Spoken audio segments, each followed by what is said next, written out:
गुल मोहम्मद रिंद सर, बहुत बहुत शुक्रिया शेरी पॉइंट को टाइम देने के लिए। सर आप पहले फेडरल पोस्ट पर थे, उसके बाद अचानक politics. Thank you very much ji आपका चैनल का। मैं रिटायर हुआ एज अ फेडरल सेक्रेटरी 2013 में, लेकिन शुरू से खान साहब से एक अकीदत थी, एक मोहब्बत थी। और जो हमारे सरकारी कानून में 2 साल इंतज़ार करना पड़ता है पॉलिटिक्स में जाने के, जब मेरे 2 साल पूरे हुए तो उसके बाद खान साहब ने मुझे बुला लिया लाहौर, सरवर खान जो आजकल गवर्नर हैं उनके घर पे। और वहाँ फिर जो उन्होंने अपना प्रोग्राम पहले ही मेरे जहन में था तो बताया, तो फिर सरकारी नौकरी से सियासत में आ गए। मेरा ताल्लुक़ नवाब शाह से है। और अच्छा सर, ये बताइएगा सिंध में मजबूत जो जमात है वो पीपल्स पार्टी है, पीटीआई चुनने की कोई ख़ास वजह, जबकि अगर आप पीपल्स पार्टी में जाते तो। देखिए जी, पीपल्स पार्टी में जब हम स्टूडेंट थे, सपाफ में हम रहे, जब स्कूल कॉलेज यूनिवर्सिटी तक, जब भुट्टो साहब ज़िंदा थे। भुट्टो साहब के बाद ना वो पार्टी रही, ना पार्टी का प्रोग्राम रहा, ना पार्टी का आइन रहा, कुछ नहीं रहा। और उसके बाद जिस तरह पीपल्स पार्टी के तबाही हमने देखी है, तो हमें वो कुर्सी के लिए तो हम नहीं आए थे पार्टी सियासत में या कोई मफाद के लिए। हम तो आए थे कोई तब्दीली आए, कोई चेंज हो सिंध में, जो सिंध की तबाही थी। तो पीपल्स पार्टी में जाना होता तो हुकूमत को जहन में रखते, पावर को जहन में रखते। और इधर आए तो इधर बड़ी मुश्किलात भी थी। नवाब शाह में बैठकर जरदारी की मुखालफत करना, जरदारी से चैलेंज करना और वहाँ से इलेक्शन लड़ना, ये सब मसाइल थे। लेकिन मेरा ख़्याल है कि मैं आज भी खुश हूँ अपने फ़ैसले पे। पीटीआई एक इस कौम की जो है ना वाहिद पार्टी है। अच्छा सर, आजकल आवाज़ें उठ रही है कराची सूबे के नाम पे, कराची सूबा बनना चाहिए या नहीं। सर आप इस बारे में क्या राय रखते हैं अपनी? देखिए जी, सूबे इतनी आसानी से नहीं बनते हैं जो आवाज़ उठाने से।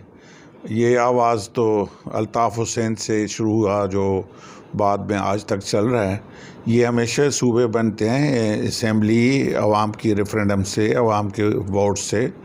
आप देखें कि अभी तक पंजाब में सूबा नहीं बन रहा है और यहाँ तो सवाल ही पैदा नहीं होता है।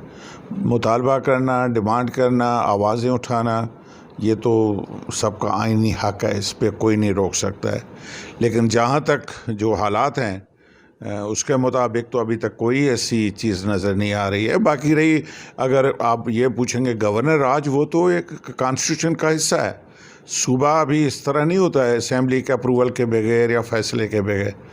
जहाँ तक गवर्नर राज है, वो तो अगर चाहे फेडरल गवर्नमेंट और मुल्क के हालात ऐसे हैं तो लग सकता है। बाकी सूबे के फ़िलहाल हालात ऐसे कोई नहीं हैं। सर आपको लगता है कि कराची शहर के हालात ऐसे हैं कि गवर्नर राज लग जाने चाहिए? मैं तो ये नहीं कहूँगा कि कराची के नहीं, पूरे सिंध के हालात ऐसे हैं, गवर्नर राज लगना चाहिए। जिस तरह के आप देखें बारिशों में क्या हालात हैं, कोई हुकूमत नहीं, कोई मिनिस्टर नहीं, कोई सिस्टम नहीं है। एक कोलैप्स कर गया है सिस्टम, सिंध का एग्रीकल्चर सिस्टम कोलैप्स कर गया है, एजुकेशन सिस्टम कोलैप्स कर गया है। और इनके बस की बात नहीं है, इनकी जो टीम है पीपल्स पार्टी वालों की। और अगर गवर्नर राज सूबे की भलाई के लिए, सूबे की बेहतरी के लिए अगर फेडरल गवर्नमेंट सोचे, तो मैं ये समझता हूँ कि ये आइन में बिल्कुल मेंशन है और लग सकता है बिल्कुल। अच्छा सर, कराची के अवाम कराची के मसाइल को लेकर सूबे के लिए आवाज़ बुलंद कर रहे हैं। सर आपको लगता है कि मसाइल के हल के लिए सूबे का क़याम ज़रूरी है? नहीं जी, मसाइल पे तो कोई सेकंड ओपिनियन नहीं है। हम भी कराची में रहते हैं, हम भी कराचाइट हैं, हम भी कराची में रहते हैं, लेकिन कराची सिंध है। जब हम ये कहते हैं कि हम कराची में रहते हैं, मीन्स सिंध में रहते हैं। अब ये इश्यूज़ सिर्फ कराची में नहीं हैं, ये पूरे सिंध में हैं। ये आप हैदराबाद जाएं, इसी तरह डूब रहा है। आप नवाब शाह जाएं, इसी तरह डूब रहा है। और मैं अपने दोस्त जो अगर ये प्रोग्राम देख रहे हैं उनको बताऊँ, सबसे ज़्यादा डूब लाड़काना रहा है, जहाँ इतने बिलियन ऑफ रुपीस। और उससे बाद जो दूसरा शहर डूब रहा है सखर। तो इसलिए बिल्कुल ये मतलब नहीं है कि किसी शहर में अगर मसाइल हों तो उसका ये डिमांड होना चाहिए कि अलग हो जाए। इसका सिस्टम बेहतर होना चाहिए। मेयर, आज आप देखें, मेयर को सुप्रीम कोर्ट ने कहा भाई जाओ घर बैठो, अगर तू काम नहीं करता तो जाके घर बैठो। इससे ज़्यादा सुप्रीम कोर्ट क्या इंसल्ट करे सिविलियन गवर्नमेंट की, कहते हैं कि मेयर को कि आप जाओ घर बैठो। तो इसलिए मैं ये कह रहा हूँ कि इस मसाइल को हमें चाहिए कि सिंध के पूरे मसाइल को लेकर हम बात करें। कराची का भी वही मसला है जो अंदरूनी सिंध का है, जो अंदरूनी सिंध का मसला वो कराची का, क्योंकि अंदरूनी सिंध कराची एक ही सूबे के हैं, तो हमें मिल के अपने मसाइल हल करने चाहिए। अच्छा सर, हमारे सिस्टम को मद्देनज़र रखते हुए कराची सूबे का क़याम आपको नज़र आ रहा है या नहीं, पॉसिबल है या नहीं? नहीं हो सकता, क्योंकि कराची में अब बहुत सारी कौमें आबाद हैं। अब कोई एक कौम की डिमांड पे सूबा नहीं बन सकता है। अगर आप इसकी सर्वे करें, क्योंकि एक्चुअली फैक्ट्स फिगर्स आप देखेंगे कि यहाँ हर एक मिनी पाकिस्तान है, हर कौम का। अगर कोई एक कौम के मफाद में होगा सूबा तो दूसरे के मफाद में नहीं होगा, दूसरे के तो तीसरे में नहीं होगा।